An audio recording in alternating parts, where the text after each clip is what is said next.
Salut à tous, on se retrouve pour parler du Real Madrid dans ce mardi 6 décembre et on commence bien sûr avec la Coupe du Monde et on commence avec le Brésil. Donc Eder Militão, Vini Junior et Rodrigo ont joué hier lors du match Brésil-Corée. C'était le 8e de finale de Coupe du Monde. Ça s'est plutôt bien passé pour les Madrilènes brésiliens. Donc une victoire 4-1 du Brésil. Donc j'ai regardé le match, victoire logique et méritée, il n'y a rien à dire. Donc Vini Junior a joué 72 minutes de jeu et délivré un but et une passe décisive, donc un gros match décisif sur 2 des 4 buts du Brésil. Vini Junior, donc Eder Militão, donc lui il a joué 63 minutes de jeu et Rodrigo il est rentré pour jouer les 15 dernières minutes de la partie. Donc voilà, les trois ont joué, ils ont été bons, puis le Brésil se qualifie pour la suite de la compétition. Donc félicitations bien sûr à cette sélection. On revient les gars sur Vini Junior, golasso, finition exceptionnelle de Vini Junior sur un pied. La classe, c'est lui qui a inscrit le premier but de la rencontre hier.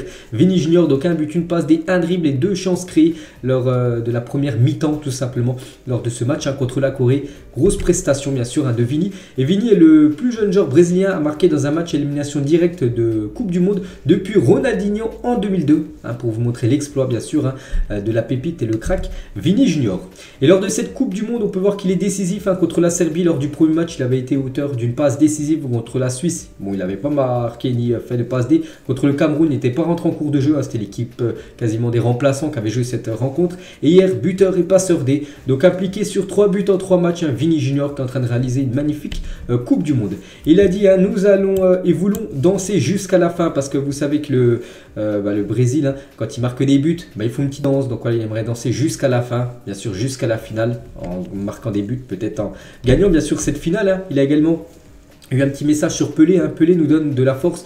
Nous lui dédions cette victoire. Nous espérons qu'il sortira bientôt de l'hôpital et que nous pourrons devenir champion du monde pour lui. Donc voilà ce qu'a pu dire bien sûr Vini Junior, bien sûr, ce crack du football. Rodrigo les gars, il a marqué 4 sur 7. Donc il y a 7 matchs de Coupe du Monde potentiellement jusqu'à la finale. Bien sûr pour l'instant les 4 ont été ok, même s'il y a une défaite contre le Cameroun. Il y a quand même la qualification. Donc prochaine étape, ça sera dans quelques jours. Ça sera contre la Croatie. Et on peut voir aussi que lui aussi il a eu un petit message bien sûr sur son compte Twitter par rapport au légendaire Pelé. Et une petite photo aussi de Militão, parce qu'on a parlé de Vini, on a parlé de Rodrigo, une petite photo de Militão aussi, qui a joué 1 heure de jeu hier lors de cette rencontre. Donc félicitations au Brésil, ça passe pour eux, qualification. Et on revient juste sur les petites danses des Brésiliens, dont Vini Junior danse souvent. Donc c'est irrespectueux, c'est Roy Keane qui dit ça, c'est irrespectueux de danser comme ça chaque fois qu'il marque cela ne me dérange pas pour le premier but, mais pas à chaque fois. Même leur manager s'est impliqué, je n'aime pas ça. Voilà ce que dit Roy Keane tout simplement par rapport à toutes ces danses du côté de la sélection brésilienne. Leur futur adversaire en quart de finale, c'est cette équipe croate, l'équipe de Luka Modric. Ça va faire Modric contre Vini Junior, Luka Modric contre Militão, même Rodrigo. Donc c'est un match contre le Japon, le 8e de finale de la Croatie. Un partout, ça allait jusqu'au tir au but et les Croates ont été meilleurs que les Japonais lors de cette séance des tirs au but. Concernant Luka Modric, il a joué 100 minutes de jeu, donc il a joué tout le match entier, plus 10 minutes de prolongation après les sorties. Il n'a pas tiré lors de la séance des tirs au but vu qu'il était sorti avant. Luka Modric, on peut voir qu'il a déjà, il a beaucoup joué lors de cette Coupe du Monde. 100 minutes contre le Japon, 90 contre la Belgique, 90 également contre le Maroc et 86 contre le Canada. Il a quasiment disputé toutes les rencontres, toutes les minutes des rencontres de la Croatie pendant cette Coupe du Monde. Et ça passe, je l'ai dit, pour Luka Modric, on peut le féliciter. Il se qualifie pour les quarts de finale. On peut le voir là en train d'embrasser le front du gardien qui a fait quand même 3 arrêts, le gardien croate lors de cette séance des tirs au but. Et Luka Modric, les gars, donc le 18 juin 2006, donc il y a 16 ans, Luka Modric disputait son premier match en Coupe du Monde contre le Japon et 16 ans plus tard, il se qualifie pour les quarts de finale contre ce même adversaire, l'équipe japonaise. Donc voilà. En 2006, Luka Modric a quasiment la même tête qu'en 2022. Bien sûr, il a pris beaucoup plus d'expérience. Maintenant, bien sûr, il a ce statut de légende. Luka Modric, il a même reçu une standing ovation par rapport à sa sortie. Bien sûr, tout le monde s'est levé, tout le monde l'a applaudi par rapport de nouveau à encore un match de haut calibre, bien sûr, pour le légendaire Luka Modric. Il parle des quarts de finale. Il a dit le football est imprévisible. Brésil ou Corée du Sud, parce qu'il ne savait pas encore le résultat du soir. Donc, ce sera les Brésiliens. Peu importe qui nous affronteront, nous serons prêts et certainement meilleurs qu'aujourd'hui. Donc, voilà, il met en garde tout simplement à cette équipe brésilienne. Donc ça serait une belle affiche Brésil-Croatie. Et du coup, on peut voir que les joueurs du Real Madrid, il y en a beaucoup qui sont qualifiés en quart de finale. Donc Vini, Rodrigo, Militão avec le Brésil, Luka Modric avec la Croatie, Camavinga, Tchouaméni avec l'équipe de France. Et aujourd'hui, les Espagnols Marco Asensio et Carvajal. Donc là, je sors la vidéo, je pense que je vais sortir à 14h, à 16h cet après-midi. Il y a le match Espagne contre le Maroc. Et voilà, Asensio et Carvajal, bon, sont dans le groupe. Après, est-ce qu'ils vont jouer ou non, ça je ne sais pas, bien sûr. Je ne connais pas encore la compo, mais voilà. Gros match, bien sûr, pour les Espagnols. Et Achraf Hakimi, les gars, ancien joueur du Real Madrid, hein, il avait dit sur cette équipe du Real, au Real, Asensio a connu de très bons moments et maintenant il y a de meilleurs joueurs que lui. Mais avec l'Espagne, il est à un niveau spectaculaire et il a montré que quand on lui donne de la confiance, il répond sur le terrain. Il a également dit Asensio, il sait quel genre de joueur je suis. Je sais comment il est. Ça sera un bon duel entre le Maroc et l'Espagne, hein, je l'ai dit, hein, prévu cet après-midi à 16 h. Thibaut Courtois, les gars, on sait que la Belgique, eux, sont déjà éliminés hein, de la Coupe du Monde. Il a dit bien sûr, je veux jouer la Coupe du Monde en 2026, c'est mon objectif. Hein. Voilà, il aimerait jouer cette Coupe du Monde qui se déroulera au Canada, Mexique et aussi aux États-Unis. Il veut être dans le groupe de la Belgique hein, pour cette Coupe du Monde. Hein. Et concernant Eden Hazard, donc lui pas sûr hein, qu'il soit présent pour la prochaine Coupe du Monde. Eden Hazard est allé à la Coupe du Monde là, au Qatar en pensant que l'équipe belge allait lui donner ce qu'il ne trouve pas au Real Madrid, la confiance, la continuité et la possibilité de retrouver son niveau. Malheureusement, ce ne fut pas le cas tout simplement pour Eden Hazard qui a vécu une Coupe du Monde, on peut le dire, très compliquée. Et du coup voilà, voilà ce qu'on peut dire, hein, c'est qu'il n'a pas marqué des points, hein, ça n'a pas été des bons points pris hein, pour Eden Hazard lors de cette Coupe du Monde. Hein.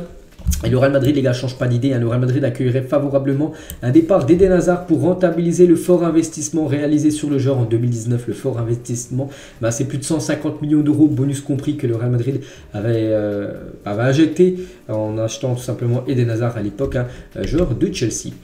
L'entraînement aujourd'hui, on est mardi, bon mardi aujourd'hui, entraînement du côté de Madrid. Hein. Vous savez que les joueurs qui n'ont pas participé à la Coupe du Monde ont repris déjà l'entraînement. C'était déjà depuis le 1er décembre, là, ça fait déjà 6 jours qu'ils sont à l'entraînement. Voilà quelques photos de l'entraînement du jour, hein, où on peut voir Nacho, on peut voir Vasquez, on peut voir aussi Audrey Ozola, ou même le gardien, tiens, Luna, donc, ou même Ferland Mendy, tiens, voilà, pour être complet, tiens, Toni Kroos. Donc voilà, quelques photos de l'entraînement, même tiens, une photo d'hier, les gars, tiens, le 5 décembre. C'était entraînement pas en salle, mais en salle, aussi à l'extérieur. Donc voilà, tout le monde enfin, les joueurs qui sont disponibles reprennent l'entraînement. Et ceux, par exemple, qui sont déjà éliminés, hein, comme par exemple, Thibaut Courtois ou même Eden Hazard, devraient revenir aux alentours du 15 décembre, parce qu'ils ont quelques jours de repos quand même, parce qu'ils ont quand même participé à la Coupe du Monde. Donc voilà, concernant l'entraînement, ça a repris bien sûr depuis plus d'une semaine.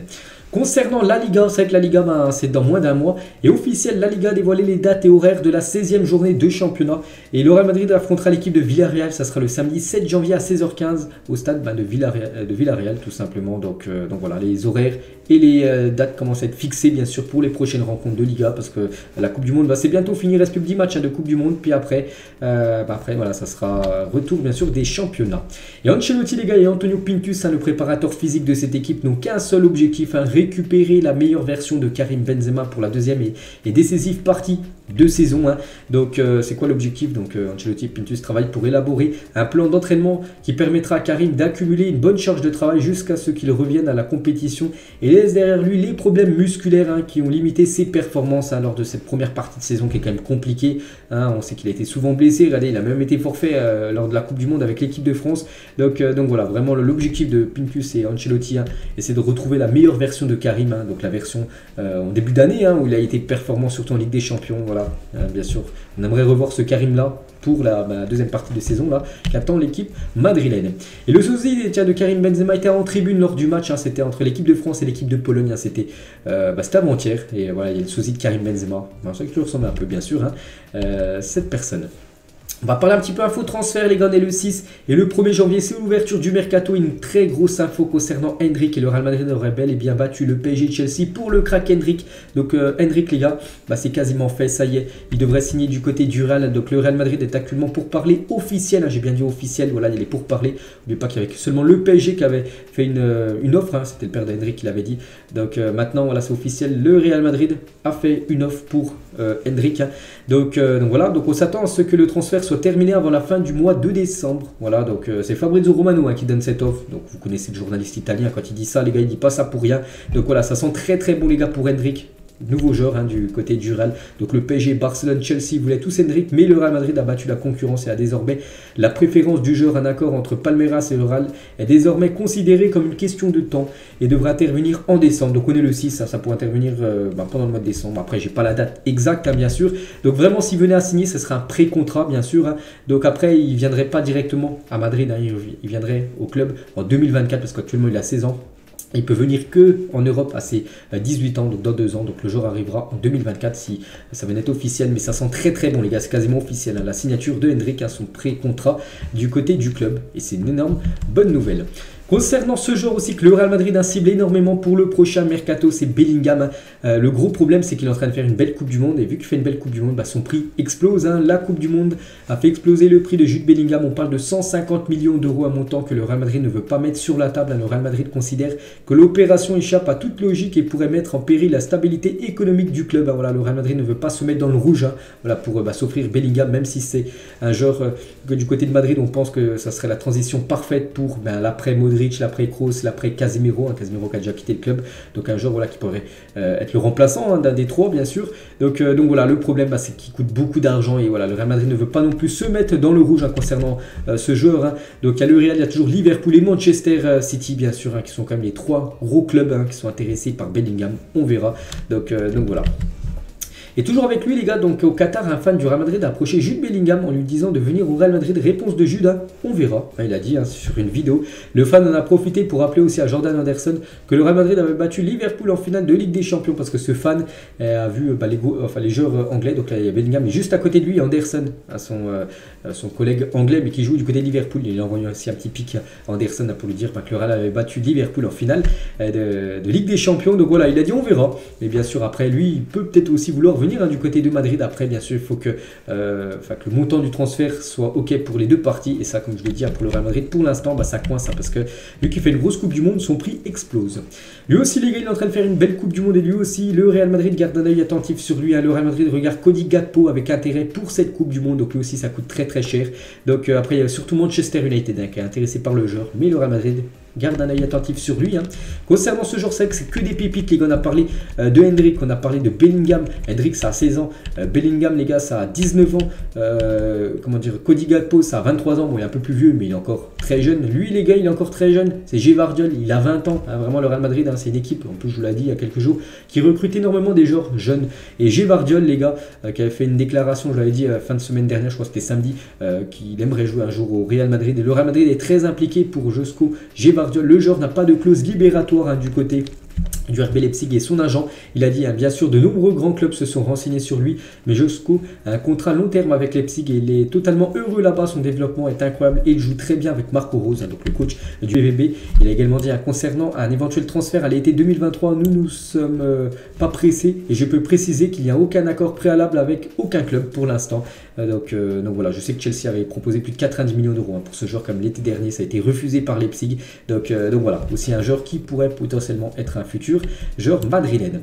Lui aussi les gars, bon là c'est Ancelotti, est un grand fan de Milan, du joueur de l'AC Milan, Rafael Leao.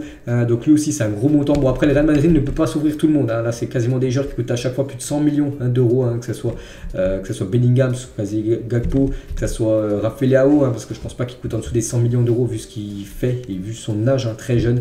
Donc voilà, Ancelotti c'est un fan de ce joueur.